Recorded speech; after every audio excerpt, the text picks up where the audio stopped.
Good evening, gentle dreamer, and welcome once more to the quiet space that exists between the day that has passed and the night that is to come. The world outside slows its hurried pace, the colors of the sky deepen, and a sense of peaceful transition settles over the land. This is the time of the in-between, the twilight, a moment of perfect, gentle balance. Take a slow, deep breath and feel this balance within yourself. Breathe in the memory of the sun's warmth and the energy of the waking world. And as you breathe out, feel the cool, quiet invitation of the coming darkness, the promise of rest, of dreams, and of a journey into the hidden half of existence. Our world and our lives are a constant and beautiful dance between these two states. There is the bright, vibrant, sunlit world of the living, of growth, of noise, and of creation. And there is the quiet, mysterious, starlit world of the hidden, of rest, of silence, and of secrets. We think of them as opposites, as light versus shadow, as life versus death. But what if they are not opposites at all? What if they are two kingdoms of a single, unified reality, each one essential for the other to have meaning? What if life is made more precious by the shadow of death, and the darkness is made more peaceful by the memory of the light? The story we are about to enter tonight is the ultimate myth of this profound and beautiful duality.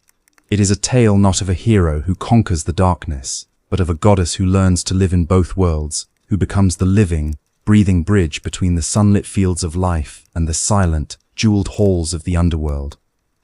We are going to tell the story of Persephone. When we hear her name, we often think of a single, tragic event, a story of abduction, of a young maiden stolen away from a field of flowers and forced into a world of gloom. We see her as a victim, a sorrowful figure, the unwilling prize of a dark and lonely king. But that is only the first chapter of a much deeper, more powerful, and more transformative story.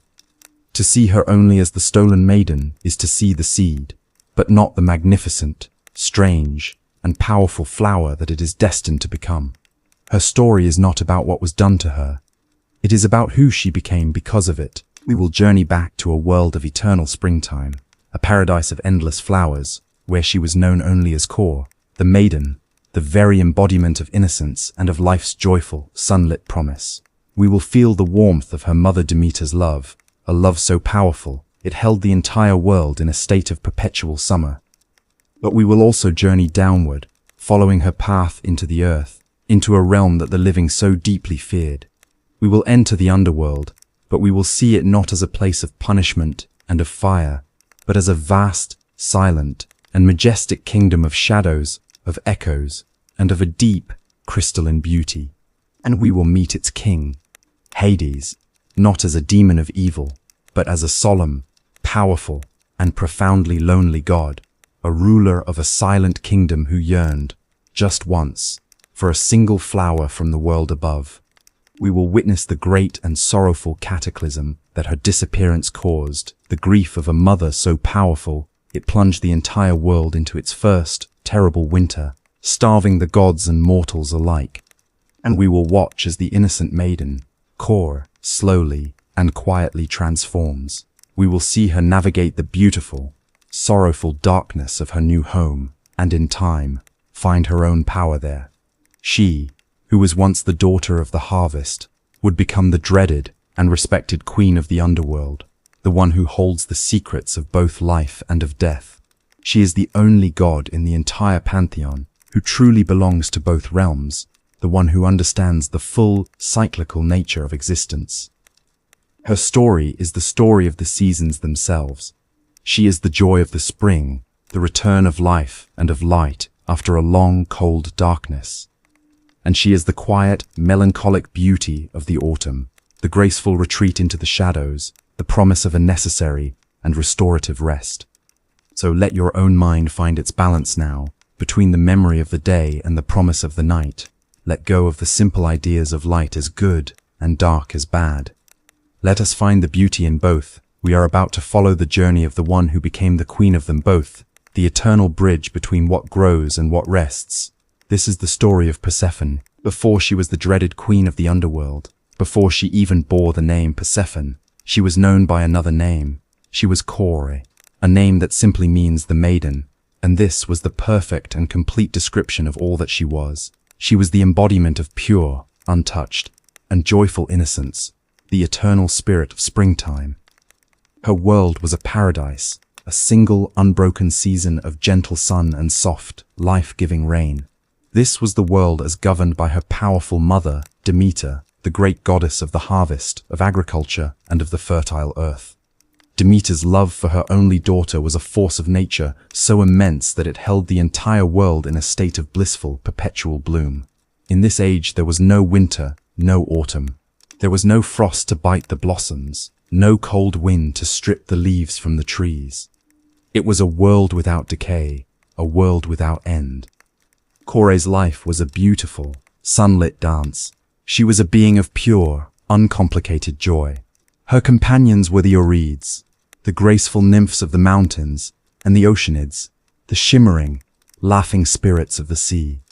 Together, they would spend their endless days in the great, verdant meadows of the world. Imagine this place. A field of wildflowers that stretched to the horizon, a living tapestry of impossible color, the deep purple of the iris, the fiery red of the poppy, the gentle blue of the hyacinth, and the pure, sun-bright yellow of the crocus. The air was thick with the sweet, intoxicating perfume of a million blooming flowers. The gentle hum of happy bees was the only music, and the sky was a constant, cloudless, and perfect blue. This was Kore's kingdom, her playground. Her laughter was the sound of the babbling brook. Her grace was in the gentle, swaying dance of the tall grasses in the breeze. She was not just in the meadow, she was the meadow. She was the life force of every blooming thing, the joyful, innocent spirit of nature. At its most pure and most benevolent, she would weave garlands of flowers for her hair, her fingers moving with a natural, effortless grace. She and the nymphs would chase each other through the tall flowers, their laughter echoing in the warm, still air. Her life was a single, perfect, and unchanging moment of joy, a beautiful, sun-drenched dream from which it seemed she would never have to awaken. Her mother, Demeter, was the guardian of this perfect world. She was the great, nurturing force that made it all possible. Her love for Kore was fierce, protective, and all-encompassing. She watched over her daughter with a devotion that was as powerful as the sun itself. She could not bear to let Kore out of her sight for long, for the maiden was the very heart of her own happiness, the living embodiment of the beautiful, fertile world she had created. Kore, in her innocence, knew nothing of the other worlds. She knew nothing of the harshness of winter, of the sorrow of loss, or of the cold, dark kingdom that lay silent and unseen, deep beneath the roots of her beloved flowers. Her world was composed entirely of light, of warmth, and of the gentle, constant, and slightly suffocating love of her powerful mother. She was beautiful, yes, but her beauty was not the dangerous, world-altering beauty of Helen, nor the passionate, untamable beauty of Aphrodite. It was the simple, pure, and uncomplicated beauty of a newly opened flower. It was a beauty that was entirely innocent of its own power, a beauty that had never known a single moment of sorrow, of desire, or of fear. She was a seed that had been kept in a perfect, sunlit greenhouse, never allowed to feel the chill of the night or the bite of the frost. She was a beautiful, perfect, and eternally cherished child, a goddess of an endless summer, her story a single, sweet, and unchanging note. But in the great, complex symphony of the cosmos, no note can be held forever. The world, in its deepest nature, yearns for balance. And the perfect, unending light of Kore's world was about to cast a long, dark, and powerful shadow, while Kore danced in her sunlit meadows. A different world existed, silent and unseen, deep beneath the very roots of her flowers. This was the Underworld, the third and final kingdom of the cosmos, the realm of the dead. And its ruler was a god as different from the joyful maiden as the darkness of the deepest cave is from the light of the midday sun. Its king was Hades. Hades was one of the original 6 Olympians, a brother to Zeus and to Demeter. When the 3 great brothers had divided the universe, Zeus had claimed the bright, boundless sky, and Poseidon had taken the wild, churning sea. Hades, in this cosmic lottery, had drawn the third and final realm, all that lay beneath the earth. He was the lord of the vast, silent, and inescapable kingdom of the dead. The underworld of Hades was not a place of fire and of punishment, not a hell in the way we might imagine. It was a vast, solemn, and majestic kingdom, shrouded in an eternal, shadowless twilight. It was a world of profound and mournful beauty. Great, silent rivers, the Styx of unbreakable oaths, the Lethe of forgetfulness flowed through its immense, cavernous landscapes. In its meadows grew the pale, ghostly, and scentless asphodel flowers, food for the countless shades of the dead who wandered there in a state of quiet, dreamless memory. And deep in its heart, surrounded by great, dark walls, stood the magnificent and terrifying palace of Hades. It was a structure of impossible grandeur, built not of gleaming marble, but of black, polished obsidian and of dark, unyielding granite. Its halls were not lit by torches, but by the cold, internal fire of countless, uncut gemstones that studded the walls and the ceilings, diamonds, rubies, sapphires, and emeralds, all the mineral wealth of the earth, displayed in its raw and silent glory. And on a great throne of black basalt sat the king himself. Hades was not a demon, not a monster of evil. He was a god of immense and terrible majesty. He was stern, unyielding, and absolutely just in his rule. He was the wealthiest of all the gods, for all the precious metals and gems of the earth were his. But he was also, by far, the most lonely. His subjects were the silent, whispering shades of the dead, beings without warmth, without passion, without life. His companions were the grim ferryman, Charon, and the monstrous, three-headed hound, Cerberus, who guarded his gates.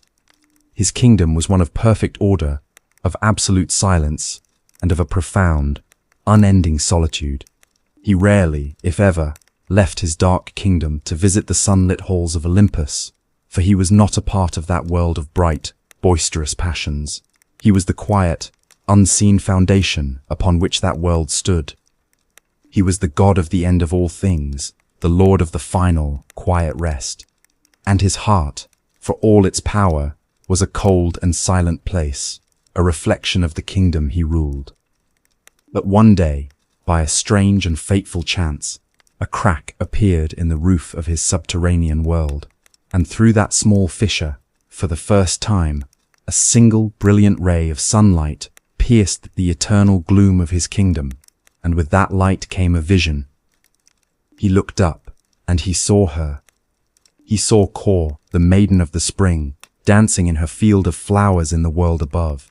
He saw her radiant, innocent joy, her unrestrained life, her beauty that was like 1,000 blooming suns. He saw the very embodiment of the light, the warmth, and the life that his own kingdom so profoundly lacked. And in that moment, the cold, still, and ancient heart of the king of the dead was pierced. He was filled with a feeling he had never known, a deep, aching, and all-consuming longing. It was not a simple, fleeting lust. It was the desperate yearning of a being of darkness for a single, perfect piece of the light. He knew that her mother, Demeter, would never consent to such a match. He knew that the maiden of the spring would never willingly choose to leave her sunlit world for his kingdom of shadows. But his desire, the first great passion of his eternal existence, was absolute. He, who had always accepted his grim and lonely fate, now refused to be alone any longer. He would have her. He would not woo her or court her. He would take her, in the only way a god of his immense and uncompromising power knew how. He would open the very earth that was his domain, and he would claim his queen. His lonely, silent kingdom would have a flower, and his dark throne would finally have a companion, the great and lonely king of the underworld. His heart, now consumed by a singular, powerful desire, did not act with brute force alone. He was a god of the deep and hidden things, and his plan, like his kingdom, was one of dark, subterranean cunning. He would not simply snatch the maiden from her field. He would first lure her, separate her from her companions, and create a moment of perfect, irresistible temptation. He went to Gaia, the primordial Mother Earth, the ancient grandmother of all the gods, and he made his desire known. He asked for her aid in his pursuit of the young maiden, Kor, and Gaia, in her ancient, inscrutable wisdom, agreed to help the somber king. And so, on a beautiful, sunlit day, Kor was once again in her favorite place, the great, flowering meadow of Nysa. She was with her companions, the graceful oceanid nymphs, their laughter a sweet, gentle music on the air. They were gathering flowers, weaving them into garlands, their hearts light and completely untroubled. Kore, in her joy, wandered a little distance away from her friends, drawn by the vibrant colors of a particularly beautiful patch of irises. It was in that moment of separation that Gaia, the earth, in fulfillment of her promise to Hades, performed a small and terrible miracle. From a patch of soft, green grass just before the maiden's feet, a new and impossible flower began to grow. It grew with a strange, magical speed, its stem rising, its leaves unfurling, and a single, magnificent bud appearing at its tip. And then it bloomed. It was a narcissus flower, but it was unlike any narcissus the world had ever seen. It was not a single, simple bloom. From a single root, 100 brilliant, snow-white heads had sprung forth, a great, fragrant cluster of perfect, six-petaled flowers, each with a bright, golden trumpet at its center. Its beauty was breathtaking, a thing of divine and unnatural perfection. But it was its scent that was the true trap. From its golden hearts, it exuded a perfume so incredibly sweet, so intoxicatingly fragrant, that the very heavens seemed to sigh with pleasure. The scent was a magical, irresistible lure, a narcotic that promised a moment of pure, unparalleled bliss. Kor, the maiden of the flowers, stopped in her tracks. She had seen every flower in her mother's eternal spring, but she had never seen anything like this. She was utterly captivated. A deep, innocent, and overwhelming desire to possess the beautiful flower took hold of her. It was the most perfect thing she had ever seen, a jewel of the earth that seemed to have been created just for her. She could hear the distant, laughing voices of her nymph companions, but in that moment, they seemed a world away. Her entire being was focused on the magnificent, fragrant bloom. Forgetting all else, driven by this simple, innocent desire, she reached down. She wrapped her slender fingers around the thick, central stem of the 100-headed narcissus, and with a gentle, happy sigh, she pulled. She expected the simple snap of a flower stem, but what she felt instead was the deep, resonant shudder of the entire world. The very ground beneath her feet began to tremble and to groan, as if in great and terrible pain. The roots of the magical flower, she now realized, went deeper than she could ever have imagined. They were anchored not just in the soil, but in the very foundations of the earth. The trap was sprung. The beautiful, fragrant lure had done its work. The maiden, in her moment of innocent desire, had, with her own hands, unlocked the gateway to the world below. The moment Kor's fingers pulled the root of the magical narcissus, a deep and terrifying wound was torn in the fabric of the world. The earth, which had been a solid and dependable foundation beneath her feet, let out a great and terrible groan. A dark, jagged crack appeared in the green meadow, racing outwards from the spot where the flower had been, spreading like a black lightning bolt across the sunlit field. Her nymph companions, hearing the sound and seeing the ground tremble, stopped their play, their faces turning from joy to a sudden, sharp terror. They screamed her name, but their voices were swallowed by the growing, deafening roar that was now rising from the depths of the earth. Before Kor could even react, the crack in the meadow violently ripped open. It was not a simple fissure, but a great, dark, yawning chasm, a gaping wound that opened directly into the black, sunless emptiness of the world below.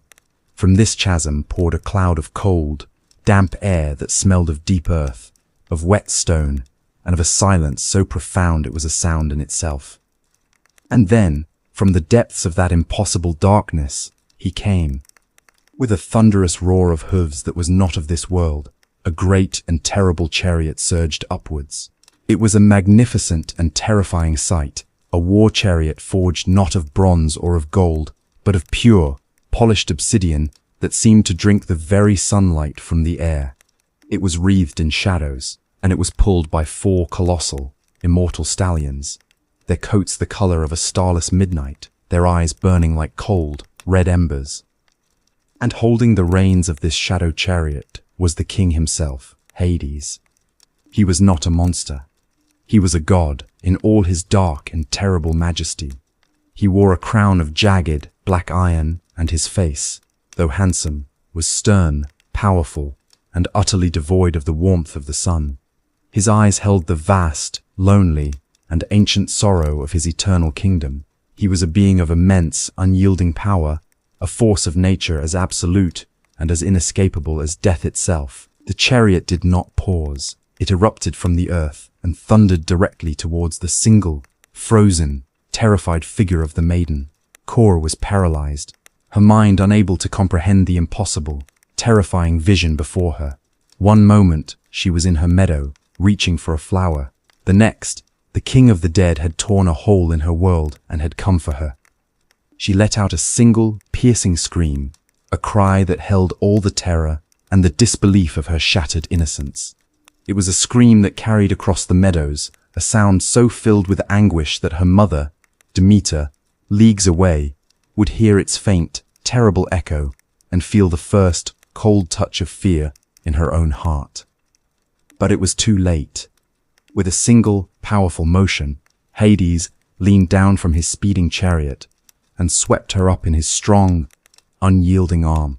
She was as light as a flower stem in his grasp. He pulled her into the dark chariot beside him, her warm, living, sun-drenched body a stark and shocking contrast to his own cold, shadowy form. He did not look at the screaming nymphs. He did not look back at the sunlit world he was invading. His gaze was fixed forward, on his own dark kingdom below. He turned his 4 immortal horses, and without a moment's hesitation, he steered his shadow chariot back towards the great, gaping chasm in the earth. Kor, the maiden of the spring, the daughter of the harvest, was carried, screaming and struggling, down into the eternal darkness. The magnificent, terrible chariot plunged back into the chasm, and the earth, with another great and final groan, began to pull itself shut behind them. The last thing the weeping nymph saw was a final, fleeting glimpse of the maiden's terrified face, her arm outstretched, before the darkness swallowed her whole. The wound in the world healed itself, leaving behind only a patch of torn, black earth in the midst of the beautiful, indifferent field of flowers. The sun still shone, the bees still hummed, but the life of the meadow, its heart, its very soul, was gone. The faint, terrible echo of her daughter's final scream had reached Demeter where she tended her distant fields. It was a sound that bypassed her ears and struck her directly in the heart, a psychic wound, a mother's instinct screaming that something was irrevocably, terribly wrong. She called out her daughter's name, Kor, but the only answer was the gentle rustle of the wind in the ripe fields of grain. A cold, sharp fear, an emotion she had not felt in an eternity of peaceful creation, began to take hold of her. She abandoned her work and began to search, her movements at first quick and anxious, then growing more frantic and desperate as the hours wore on. She returned to the great meadow of Nysa, where she had left her daughter playing. She found the oceanid nymphs, huddled together, their faces pale with shock, their eyes wide with a terror they could not put into words. They could only weep and point to the patch of torn, black earth in the center of the field, a strange and ugly scar on the otherwise perfect landscape. They could not say what had happened, only that the earth had opened, and that Kor was gone. A dark and terrible veil of grief fell over the great goddess of the harvest. She tore the wreath of wheat from her hair and let her own divine tresses fall into a state of wild, unkempt sorrow. She ripped her beautiful, green and golden robes and draped herself in a simple, dark and mournful cloth. The benevolent, life-giving mother of the earth was gone, replaced by a grieving, desperate, and increasingly angry seeker. She forgot her duties. She forgot the fields, the orchards, the very rhythm of life, that she was sworn to uphold. Her entire being was now consumed by a single, all-encompassing purpose: to find her lost child. And so, she began her own great and sorrowful search. For 9 days and 9 nights, she did not drink, she did not rest. She took into her hands 2 great, blazing torches, and she wandered the face of the earth, her divine form a blur of frantic, desperate motion. She searched everywhere. She climbed the highest, snow-capped mountains and descended into the darkest, most hidden valleys. She called out her daughter's name until her voice was hoarse, her cry a constant, sorrowful lament that echoed through the silent forests and across the empty plains. But there was no answer. No god and no mortal would tell her what they had seen, for they feared the wrath of the great gods who had been involved. And as Demeter's grief and anger grew, a terrible and unprecedented change began to come over the world. The earth, which had always felt the loving, nurturing presence of its goddess, now felt only her cold, withdrawn sorrow, and it began to reflect her pain. The eternal spring began to fail. The flowers in the meadows, which had never before known decay, began to wither and to brown. Their bright, vibrant petals curled and fell, leaving behind only dry, brittle stalks. The leaves on the trees, once a constant, lush green, began to turn yellow and red, and then they too began to fall, carpeting the ground in a layer of death. The air, once so warm and gentle, grew sharp and cold. The very life force of the world was draining away. Demeter, in her all-consuming grief, had withdrawn her divine gift. She was no longer nurturing the earth, she was starving it, just as her own heart was starving for the sight of her daughter. The world was experiencing its very first autumn, the slow, beautiful, and terrible death of a summer that had once seemed endless, and it was a prelude to something far, far worse. The first biting frost was beginning to touch the land, a harbinger of the great, deadly winter that the goddess's unchecked grief was about to unleash upon a helpless and unsuspecting world. While the world above was beginning to wither in her mother's grief, Kor, the maiden, was on a journey into the heart of a world she had never known existed. The terrifying, downward plunge in the shadow chariot of Hades was a blur of darkness, of the thunder of immortal hooves, and of a cold that seemed to seep into her very soul. When the chariot finally slowed, its obsidian wheels rolling to a silent stop, she found herself in a realm of profound and overwhelming stillness. This was the Underworld, the kingdom of Hades, and it was nothing like the horrifying, chaotic void she might have imagined. It was a place of vast, solemn, and breathtaking majesty. The sky, if it could be called that, was a high, vaulted ceiling of black, glittering stone, studded with the cold, distant fire of a billion uncut gemstones, a mirror of the starry heavens in the world above. There was no sun, no moon, but the entire realm was filled with a soft, shadowless, and ever-present twilight that seemed to emanate from the very rocks themselves. The landscape was one of pale, mournful beauty. Before her stretched a great, silent meadow, but it was not filled with the vibrant, colorful flowers of her home. This was the Asphodel Meadows, and it was carpeted in a sea of pale, grayish-white, ghost-like flowers that grew without scent, and without color, their forms perfect, but lacking the vibrant pulse of life. Through this silent landscape flowed the great rivers of the dead. She saw the river Styx, its waters a dark, oily black, a barrier that no living soul could cross. She saw the river Lethe, its waters a milky, glowing white, from which the shades of the dead would drink to forget their former lives. In the distance, she could see the silhouette of a great and formidable palace, its towers jagged and black against the glowing, mineral sky. It was a structure of immense and intimidating grandeur, a fortress of eternal silence. And everywhere, there were the souls, the shades of the dead. They were not screaming in torment. They were silent, translucent, and dreamlike figures, wandering aimlessly through the pale meadows, their forms like smoke, their voices like the rustling of dry leaves. They were a people made of memory and of silence. This was Corey's new reality. The vibrant, noisy, sun-drenched world of life had been replaced by a world of profound, quiet, and melancholic beauty. It was a kingdom that was perfect in its own way, a world of perfect order and of absolute stillness. But to her, a being who was the very embodiment of life, of warmth, and of joy, it was a terrifying and soul-crushing emptiness. The flowers had no scent, the rivers made no sound, the people had no substance, the light gave no warmth. It was a perfect, beautiful, and utterly lifeless painting of a world. Hades led her from the chariot, his touch not brutal, but firm and possessive. He led her towards his great, dark palace. As she walked, her own living, breathing form was a shocking splash of color and of life in this monochromatic world.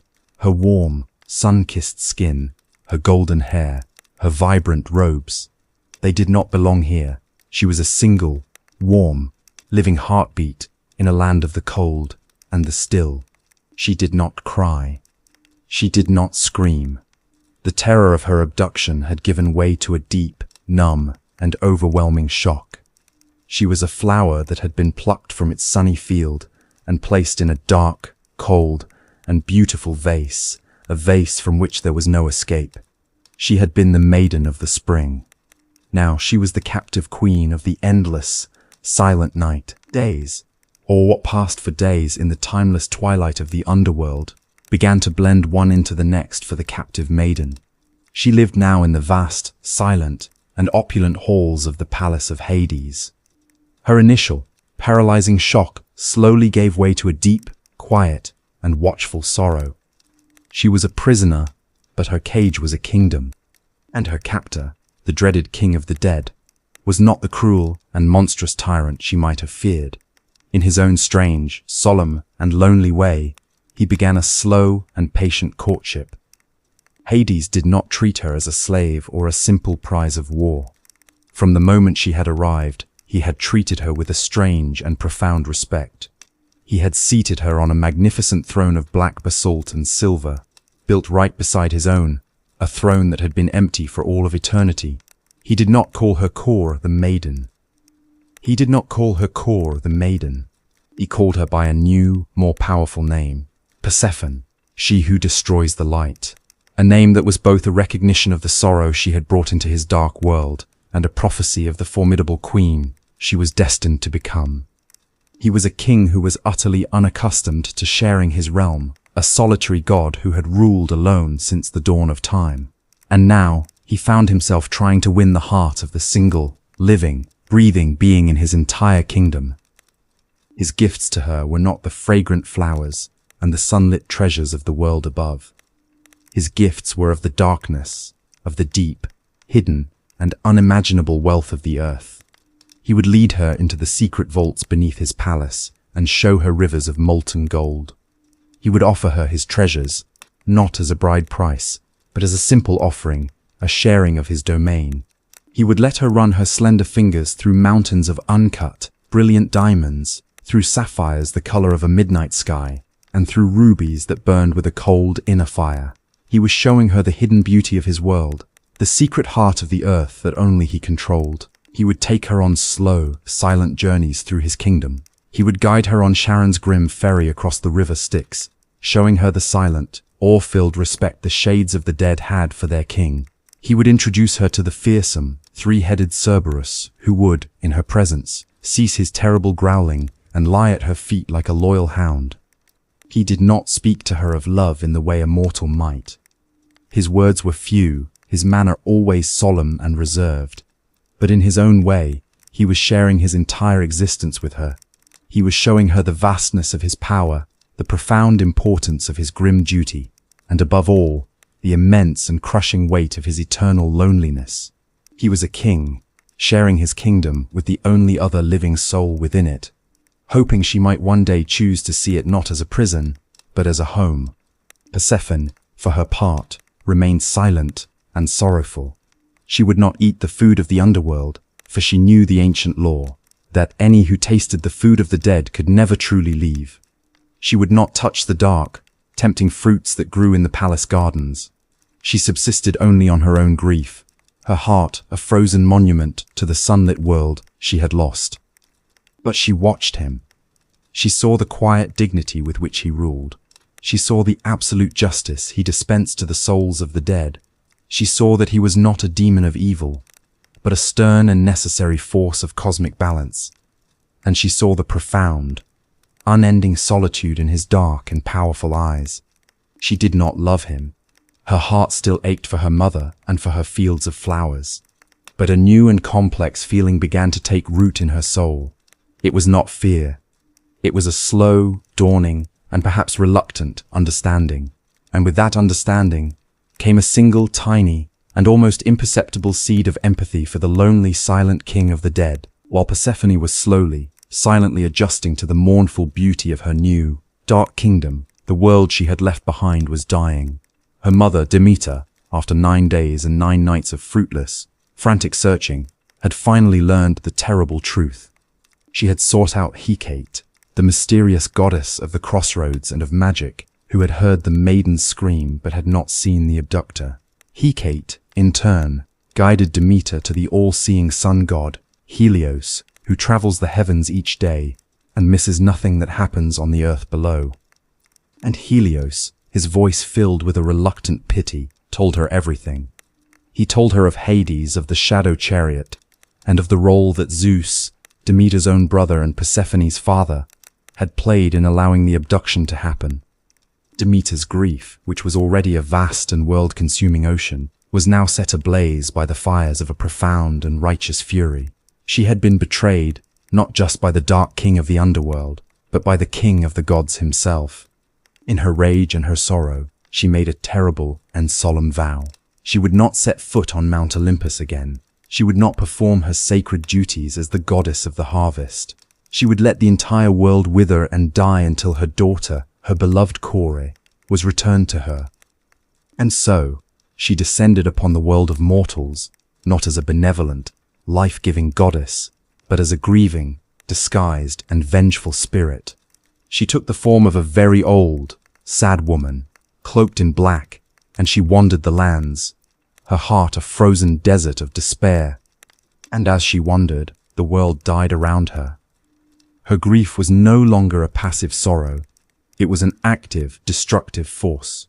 She withdrew her divine power from the earth completely. The eternal summer came to a sudden, brutal end. The process that had begun with the falling of the leaves now accelerated into a full-scale catastrophe. The fields of golden wheat and barley, which should have been ready for harvest, withered on their stalks, turning to dry, useless straw.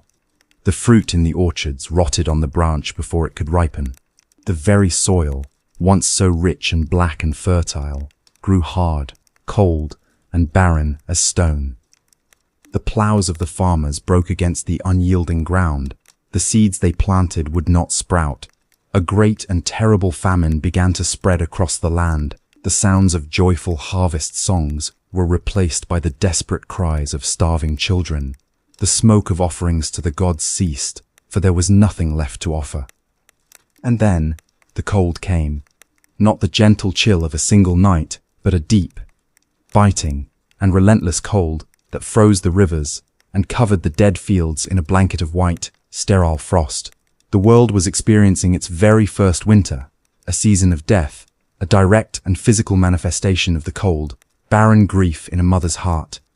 The mortals, dying of starvation and of cold, prayed to the gods, but their prayers went unanswered. The gods on Olympus watched in growing horror. The lack of sacrifices from the mortal world was an affront to their own honor. But more than that, they knew that Demeter's rage threatened the very survival of the human race, and with them, the entire cosmic order. Zeus sent messenger after messenger to Demeter, first Iris, the rainbow goddess, then all the other gods, one by one. They came to her bearing magnificent gifts and making great promises, begging her to relent, to let the earth live again. But she would not be moved. She sat in her newly built temple, a grim and unyielding figure of sorrow, and she refused them all. Her answer was always the same. The earth would remain dead, and she would never return to Olympus until her daughter, her Kore, was returned to her from the land of the dead. Her ultimatum was absolute. The king of the gods, for all his power, was faced with a force even he could not defeat. The unbreakable, world-altering love of a grieving mother. He had allowed the world to be broken, and now he was being forced to fix it. The world lay frozen and barren under the unrelenting grip of Demeter's sorrow. The cries of starving mortals had reached the very halls of Olympus, and the gods themselves were growing desperate. The great cosmic order, which Zeus was sworn to uphold, was on the verge of complete collapse. He, the king of the gods, had finally been outmaneuvered. The quiet, unyielding grief of his own sister was a force more powerful than his thunderbolts. He knew he had no choice. He had to relent. He called to his side his most clever, most diplomatic, and swiftest of sons. Hermes, the messenger god. Hermes, with the golden, winged sandals on his feet, and his herald staff, the caduceus, in his hand, was the traveler between the worlds, the one being who could journey freely from the bright peaks of Olympus to the darkest depths of the underworld, and back again. Zeus's face was grim, his voice heavy with the weight of a king admitting defeat. He gave Hermes a single, crucial command. He was to travel to the shadowy realm of Hades, to stand before the Dark King, and to deliver a formal, Olympian decree. Hades was to release the maiden Core, and allow her to return to her mother in the world of light. It was a mission of immense and delicate importance. Hermes was not just a messenger, he was a diplomat, sent to negotiate a peaceful resolution to a crisis that threatened all of creation. With a nod of understanding, Hermes took flight. His winged sandals carried him in a blur of motion, down from the sunlit heights of Olympus, down past the dying, frozen world of mortals, and down, further down, into the deep, hidden places of the earth. He journeyed to the entrance of the Underworld, a dark and misty cavern at the edge of the world. Without hesitation, he plunged into the darkness, his divine form a single bright spark in the overwhelming gloom. He traveled the grim and silent pathways of the dead, past the sorrowful, whispering shades, across the dark and oily waters of the river Styx, his divine status granting him passage where no living mortal could go. He finally arrived at the great, obsidian gates of the palace of Hades. They swung open before him, and he was led into the vast and silent throne room of the King of the Dead. The scene that greeted him was one of quiet, somber majesty. There, upon his great throne of black basalt, sat Hades, his powerful form a study in shadow and in sorrow, and beside him, on her own silver throne, sat the maiden, Core. She was no longer the wild, joyful girl of the meadows. Her time in the darkness had changed her. She was pale, and her eyes held a deep and profound sadness. She was still a vision of heartbreaking beauty, but it was a quiet, still, and flower-like beauty, a blossom kept in a dark room. She was a queen who had not yet accepted her crown. Hermes, his bright and energetic presence, a stark contrast to the gloom of the hall, strode forward and delivered his message. His voice, clear and formal, echoed in the vast silence. He spoke of the terrible winter that had fallen upon the earth, of the grief of Demeter that was destroying the world, and of the direct command from Zeus, the king of all the gods, that Persephone must be returned. Hades listened, his face a dark and unreadable mask. He did not rage. He did not argue. He was a king, and he understood the command of a greater king. He also understood the cosmic law, that his brother Zeus, who had given him the maiden in the first place, now had the right to demand her return, for the sake of the world's survival. A faint, sad, and perhaps slightly cunning smile touched the lips of the Dark King. He would obey the command. He turned his deep, sorrowful eyes to the maiden beside him. "You are free to go, my queen," he said, his voice a low, resonant rumble. "You may return to your mother and end the long winter she has brought upon the world." A flicker of pure, unadulterated joy, the first she had felt in an age, ignited in Persephone's heart. She was going home. She was going back to the sun, to the flowers, to her mother. She rose from her throne, her spirit suddenly light, her long period of sorrow seemingly at an end. Hermes, his mission a success, prepared to guide her on the long journey back to the world of light. The crisis was over. The maiden was to be returned. The world would be saved. But the king of the underworld, the master of the deep and hidden things, had one final, quiet, and fateful gesture to make. As Persephone rose from her silver throne, her heart soaring with the sudden, brilliant hope of her release, Hades, the silent king, made a final, quiet request. His expression was one of sad resignation, a monarch gracefully accepting his defeat. "Before you leave my kingdom forever," he said, his voice soft and laced with a deep, undeniable melancholy, "would you not eat a small morsel of food? You have fasted for so long in your grief. Let me not send you on your long journey back to the light with an empty stomach." It seemed a simple, courteous, and even kind gesture. A final, small act of hospitality from a lonely king to the queen he was about to lose. Hermes, the messenger god, saw no harm in it. And Persephone, her mind already racing ahead to the sunlit world, to the scent of flowers, to her mother's embrace, was caught off guard by the apparent gentleness of the request. Hades did not offer her a grand feast from his dark tables. He simply clapped his hands, and a servant, a silent, shadowy shade, brought forward a single, perfect piece of fruit. It was a pomegranate. It rested on a silver platter, its skin a tough, leathery, reddish-brown. It was not a fruit of the sunlit world, but one that grew in the strange, twilight gardens of the underworld. Hades took the fruit, and with his own hands, he broke it open. The inside was a treasure chest of glistening, jewel-like seeds, each one a perfect, tiny droplet of the deepest, most beautiful crimson, like a collection of solidified blood-red tears. He held it out to her. Persephone hesitated for only a moment. Her long fast had left her weak, and the sight of the beautiful, glistening seeds awakened a faint and long-forgotten hunger. And perhaps, in the back of her mind, a tiny seed of empathy for the lonely king had indeed taken root.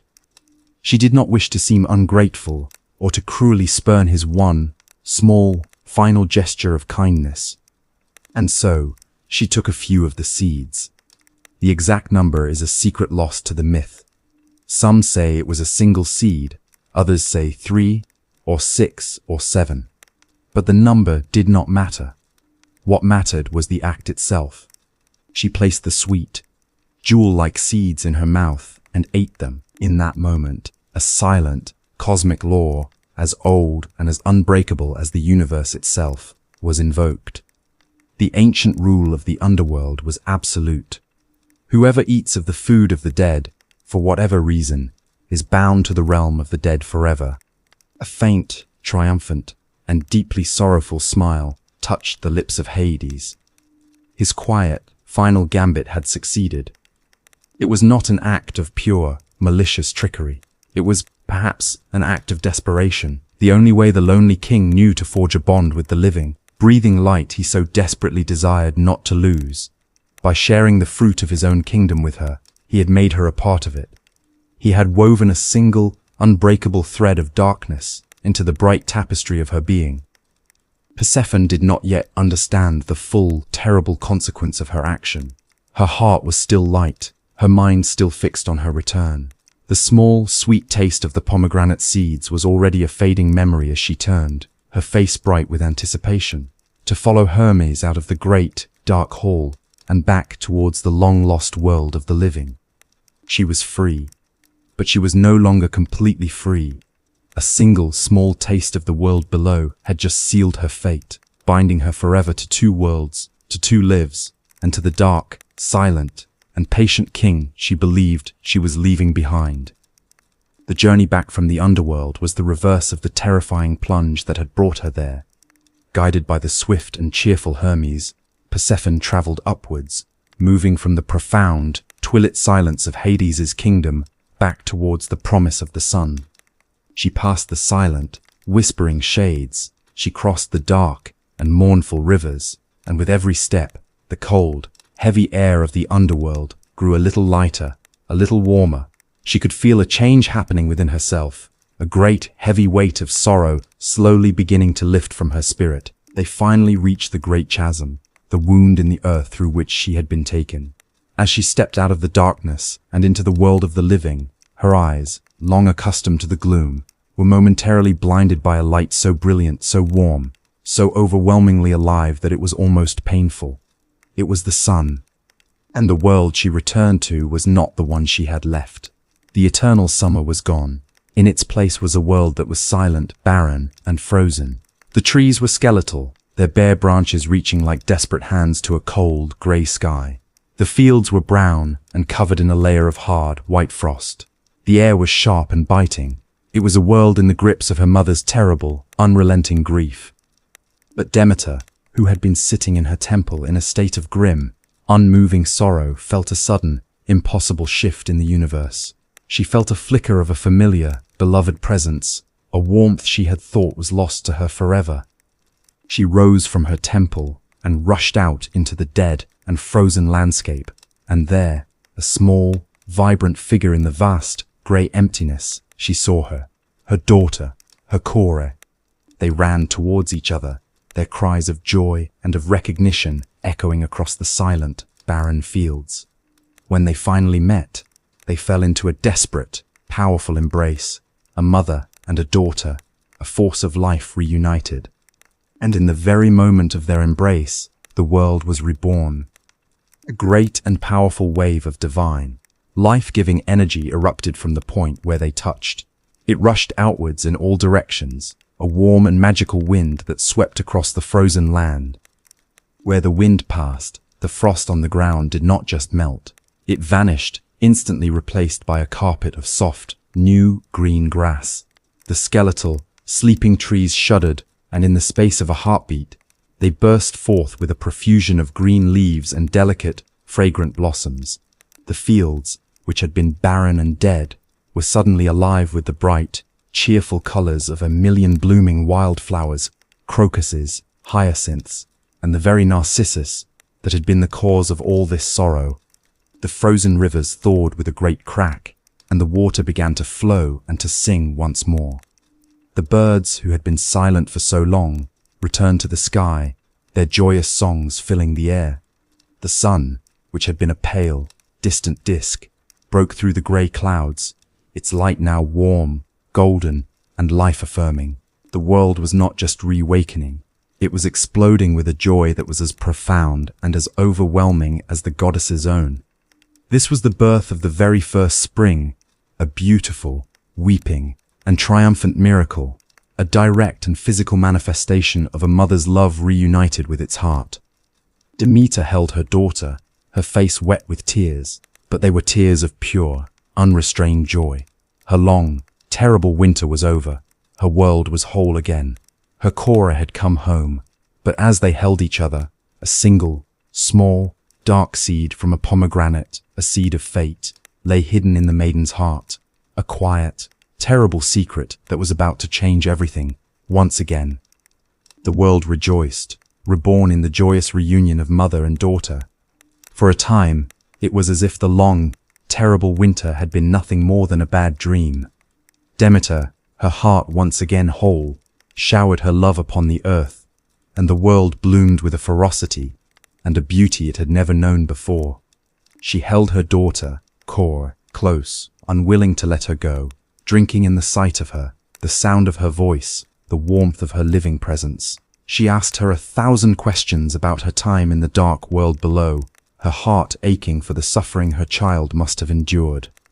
And as they spoke, Demeter, in her joy and her relief, asked her daughter a single, crucial, and almost casual question.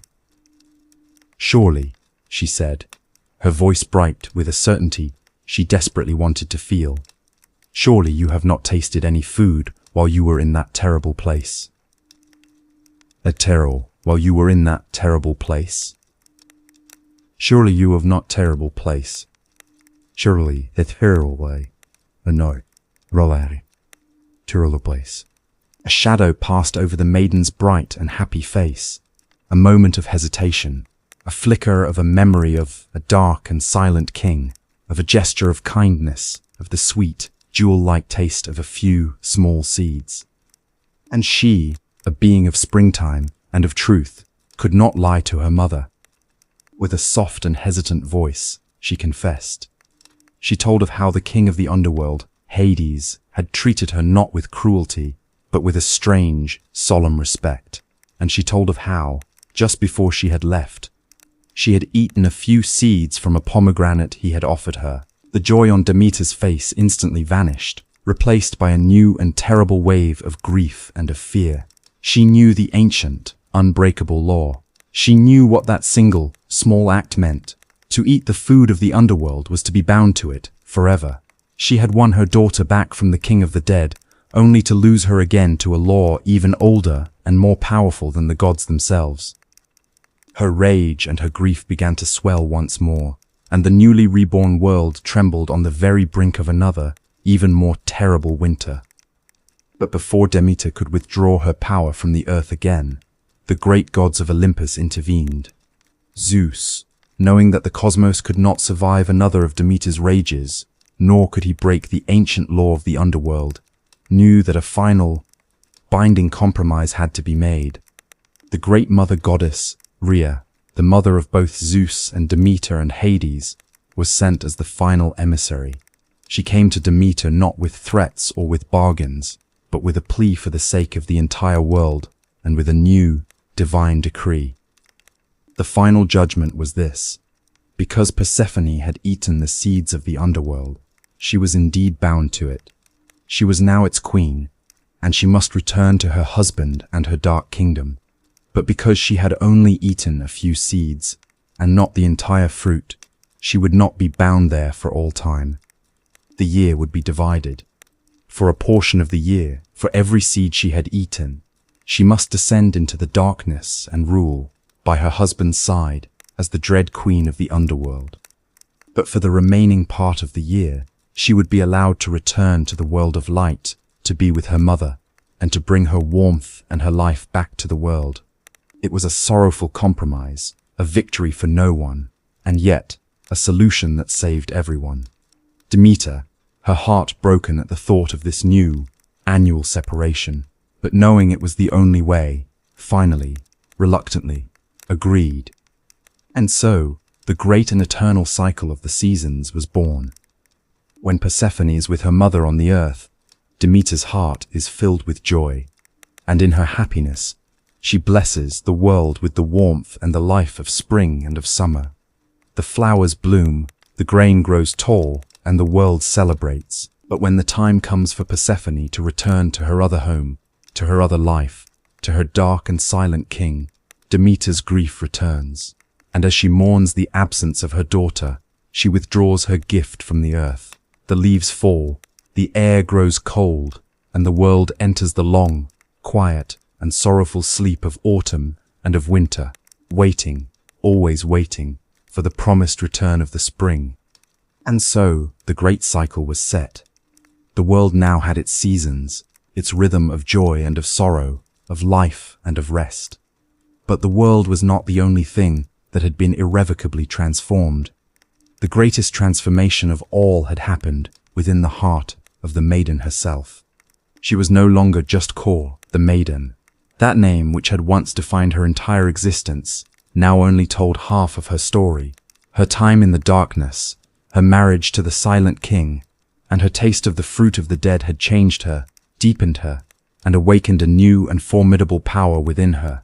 She had fully become Persephone, a name that the mortals and the gods would come to speak with a mixture of reverence and of fear. When she was in the world above, she was still the daughter of the spring. She still brought the flowers and the warmth, her presence a joy to her mother and to the world. But she was different. A new and profound wisdom now lay in her eyes. They held the memory of the silent, shadowless landscapes, of the whispering shades of the dead, of the cold, brilliant fire of the uncut jewels in her husband's halls. She had looked upon the mysteries at the heart of existence, and she could never again be the simple, carefree girl who had chased butterflies in the meadows. She understood now the necessity of the darkness as well as the light.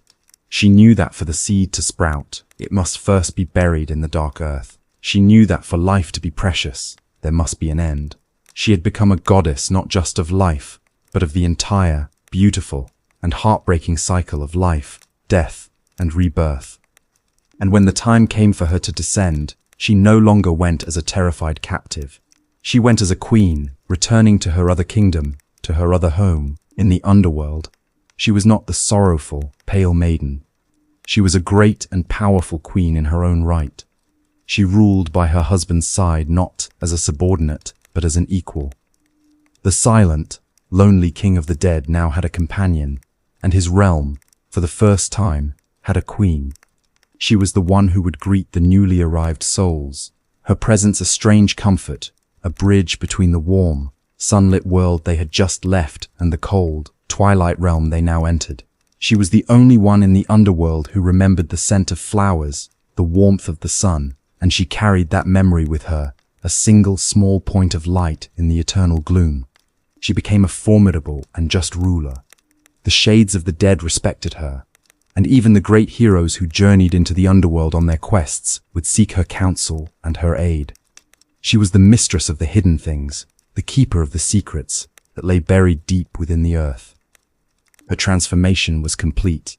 The innocent girl who had been the victim of a divine plot had become a sovereign queen of two separate kingdoms. She was the only being in all the cosmos who was truly at home in both the world of the living and the world of the dead.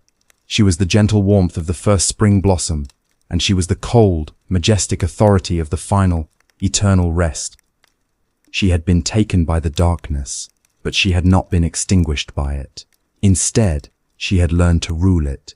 She had integrated the shadow into her own being, and had emerged not broken, but whole, and far more powerful than she had ever been before. She was Persephone, the two-world queen, the eternal, beautiful, and powerful symbol of the truth that even in the deepest darkness, a seed of light can not only survive, but can learn to reign. The great and cyclical story of the two-world queen now finds its quiet close. Her tale, which began with the sorrow of a coming winter, ends with the eternal promise of the returning spring.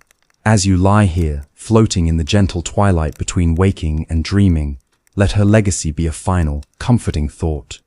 Remember her journey. Remember that even the brightest of summers must give way to a period of quiet and of rest.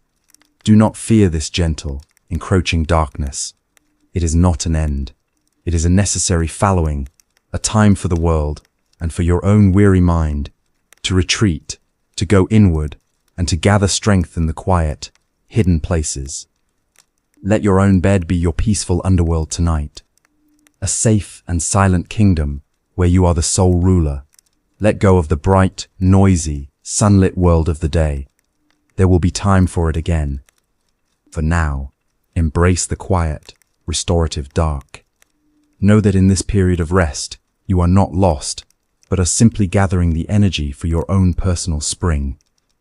And just as the world trusts that Persephone will always return, bringing the flowers and the warmth with her, so too can you trust that the morning will come. After the long, quiet, and peaceful darkness of the night, the sun will rise again, and you will awaken, restored, renewed, and reborn into the light of a new day. Rest now, gentle soul. Your winter has come, and your spring is just a dream away. Sleep now.